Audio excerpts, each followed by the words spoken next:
Sabi ko nga po, mga trapo talaga to. Kasi yung Cayetano at saka Marcos, binakbakan ni Cayetano si Marcos noon na magnanakaw. Pero ngayon kasama. Yan. Yung Binay, alam ko progressive yan at tulad ni Roque noon. Ngayon kasama ng mga Marcos. Samantala yung Binay ay number 1 kalaban ng mga Marcoses. Kaya yung mukha nila ay iisa. Para bang lalabas na walang permanent friends, walang permanent enemy sa politika sa bansa. Basta hahabulin, saan ako pwedeng manalo? Sino ba ang mas maraming pera? Sino ba nasa kapangyarihan? Kaya dun didikit. Kakalimutan kung ano man yung prinsipyo at pagkakaalitan nila.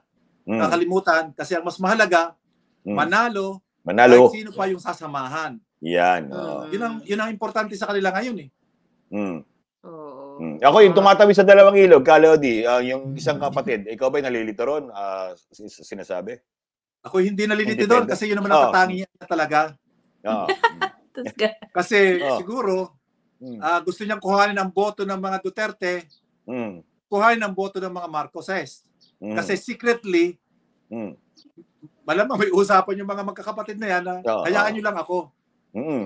Dahil ako naman iboboto ng mga base nyo, ay i-maintain ko yung boto ng mga Duterte. Yan. Kaya lagaring hapon ang tawag yan. Lagaring hapon. Bawat tulak, may kabig. Kabig, may kita pa rin.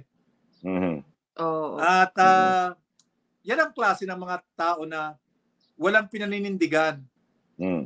Kahit yung human rights ay tama, kahit yung paglilingkod sa masa ay tama, ang paglaban sa dagdag na sahod ay tama. Kakalimutan lahat yan kasi isa lang ang tama sa kanila at makatwiran. Ang tama lang sa kanila at makatwiran, manalo sa eleksyon, makapwesto kahit sa anong paraan. Lulunukin kahit anong pait ang bagay na yan para lang manalo.